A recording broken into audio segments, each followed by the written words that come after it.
ayan simulan na natin. Ito ba yung mga post ni Sas Roganda? Uy, bukas. Sure na sure. Ha? Sure na sure bukas. Ang guest natin si Sas Rogando Sasot. Ayan Sabi dito, yung pulis na nakahuli ng 13 billion subs, bakit hindi comfortable yung face expression niya sa press con? Ayan. Sabi dito, ito pa the 13 billion contraband they say is yellowish and dark. That's not shab, it is. Naku po, grabe. Grabe sabi ni Ana Rot, yoko na talaga magbida-bida, promise. Yung mga magbibida-bida pa dyan, sabihin nyo lang. Grabe dito sinabi ni Sas tama si BBM, high potent yan. Hindi, alam mo, ito isang bagay na masasabi natin dito Expert itong si PBBM. Ating presidente expert sa ganito. Pagdating sa war on drugs.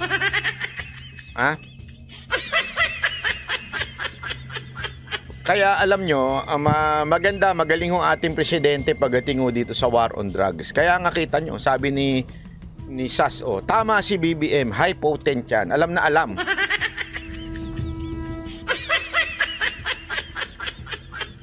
Sabi dito, the driver of the 13 billion subs van, nanggaling sa mga US Army yung mga pamilya niya. Pati siya nag-US Army. Lahat sila, mantakin mo.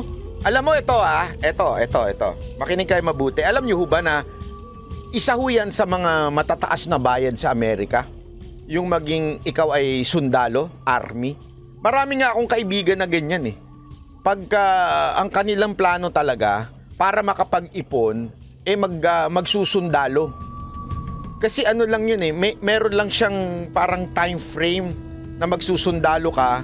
After nun, pwede ka na mag-retire. Tapos napakalaki ng pension mo. Ganon ang ginagawa ng mga sundalo doon, o mga Amerikano. Ako, I think mga may 3 o 4 akong naging kaibigan na US Army. At yung isa nga doon sabi niya, alam mo ba, ako nga nagpapadestino nga ako sa Afghanistan Kasi pagka mas delikado yung lugar, mas mataas at yayaman ka talaga. Yun ang sinasabi nila. Mataas na nga yung maging army ka, mataas ang bayad, maganda pension, maganda benefit. Mas lalo pa daw pagka ito ho ay ikaw ay napunta sa mga delikadong lugar. Ganun daw sa kanila. Kaya nga etong pamilya na ito, according to Sas, according kanyang research, pinakita naman natin, di ba? Sa research po, talagang malaki po ang sahod ng pamilya niya. Nakakapagtaka, bakit pumasok sa trabaho ng pagmamaneho dito sa subs, di ba? Nakakapagtaka ho yan. Libre pa bahay ng family? Oo. Tanong nyo sa mga nasa Amerika ho. Totoo ho yan.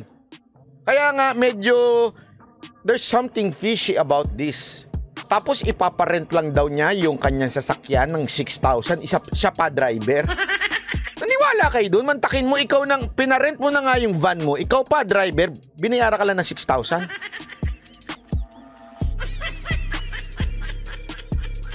Medyo yung kwento nila medyo may pagkapalpak ng konti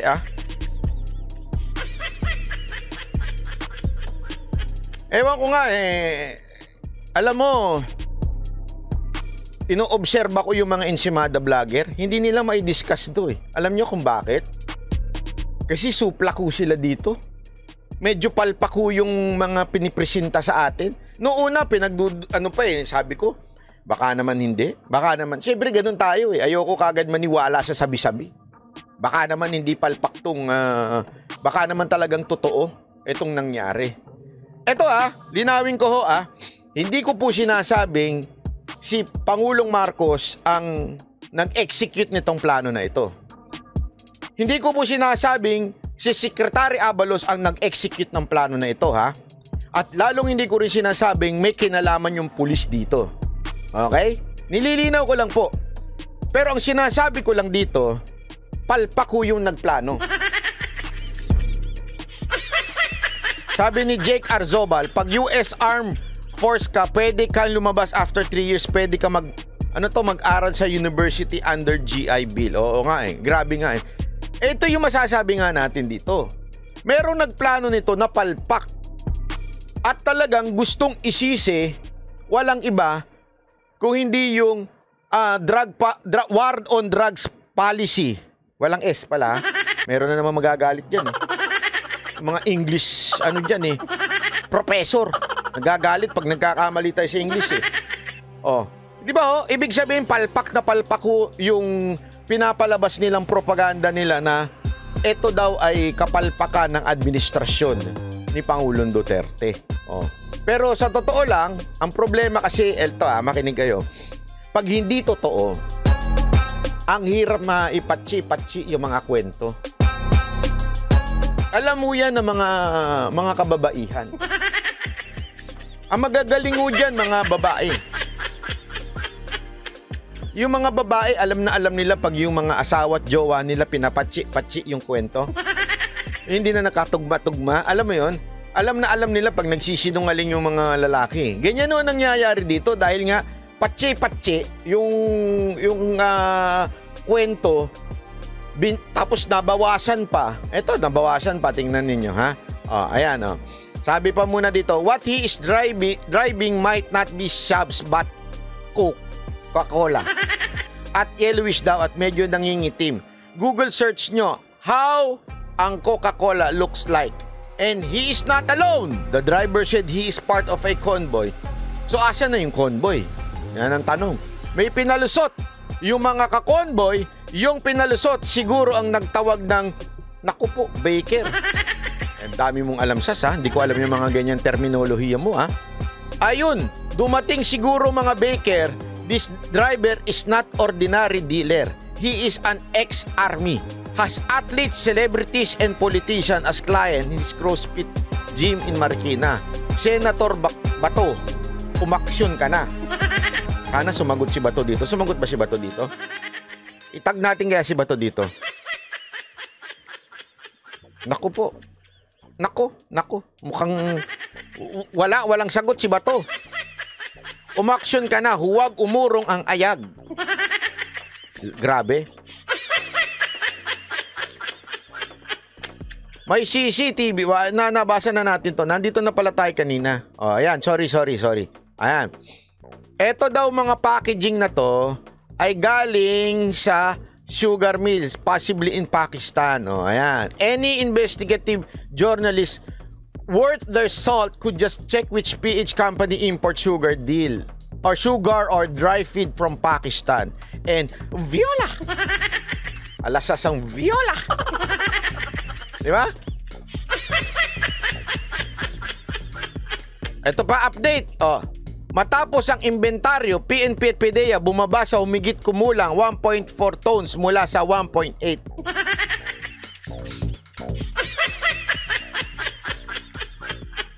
Isipin nyo after daw ng inventory, mula sa 1.8 naging 1.4. Naku po, patay tayo dyan. Bakit nabawasan? Porket Coca-Cola yun, nabawasan na kagad ng 0.4 tonelada. Grabe naman kayo. Porket na lamang Coca-Cola yun, nabawasan kagad. Ang bilis naman mabawasan yan. Dinaig pa yung bilis kilos talaga pagkabawasan ng usapan. Ang bihira, Ang tanong, sino ang nagbawas doon? Yun ang magandang tanong. Grabe At least, walang namatay.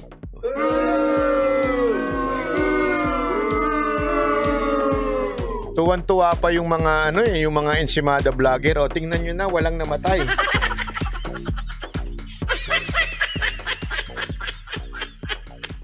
Ito pa. Ay, iba na to, iba na. Iba na ang kaaway ni Sas dito. Yung yung Rappler na. Nasa na yung 0.4 tons? Walang iba kung hindi nakay.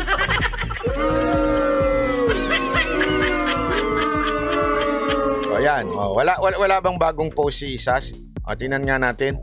O, ito si Sas, masyado marami sinasabi. Bukas mo na lang i-post yun para may masabi ka naman. Yung tatay ni Sarah bumabanat kay BBM. Yung asawa ni BBM ang bumabanat kay Sarah. Ay.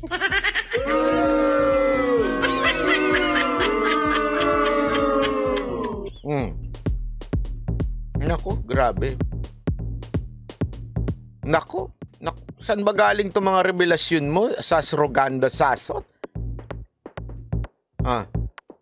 Ay! Natawa naman ako dito. Digong to drug syndicates, tetigihin ko kayo. Alam nyo na yun, di ba? BBM to drug syndicates, aabutan namin kayo.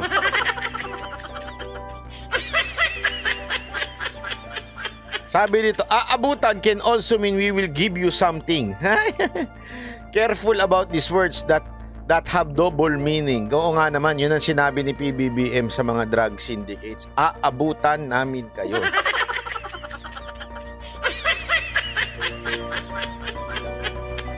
Oh.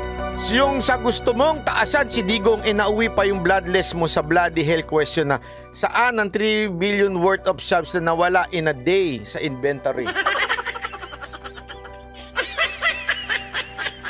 Yung 0.4 na tonelada ng shops ay nagkakahalaga daw di umano ng 3 bilyon. Naku po, 3 bilyon? Laki ng pambayad dun sa mga vlogger na naman yan. Tiba-tiba na naman yung mga bangag vlogger. Oy, mga bangag vlogger! Ano na?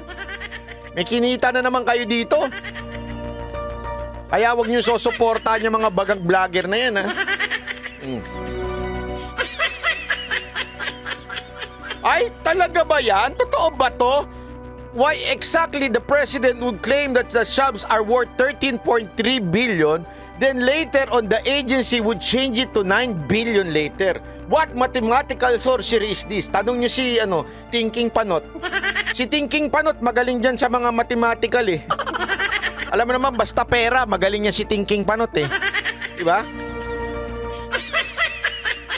Natulog lang tayo na bawasan na ng 3.7 billion ang estimate ng shops. Ay, grabe naman.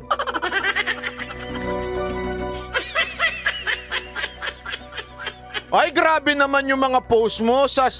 Grabe naman. Ano to? Sana si Lenny na lang nanalo.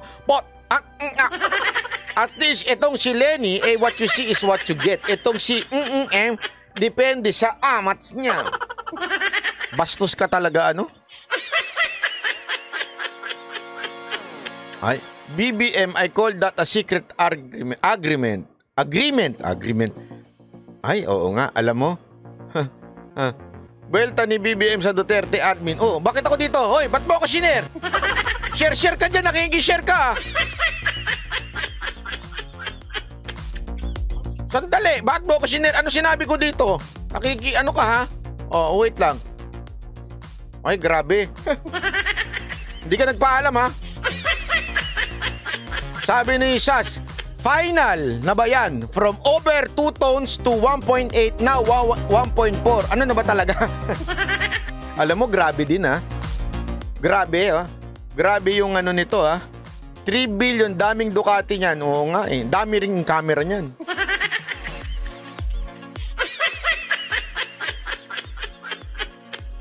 Alam mo, maganda talaga makausap natin si Sas bukas sa mga akusasyon niya, di ba? Tingnan nga natin yung mga akusasyon niya. Bukas malalaman niyo yan. 8 to 9 p.m. Panoorin niyo po sa SMNI. Ha? Manood po kayo sa SMNI bukas 8 to 9. Gigisahin natin ito si Sas. Tatanong natin yung mga gusto ninyong itanong. Di ba? Pag-usapan natin yan. Naku po, matindi, malupit. Okay. Eto na. Eto naman meron naman pang mga iba pang dapat tayong pag-usapan dahil eto, maganda ito. Alam mo, natuwa ako dito ha. Alam mo, Senator Villanueva, pumupuntos ka sa akin ha. Pumupuntos ka sa akin. Palakpakan natin to. Panoorin natin to. Ang ganda na sinabi niya.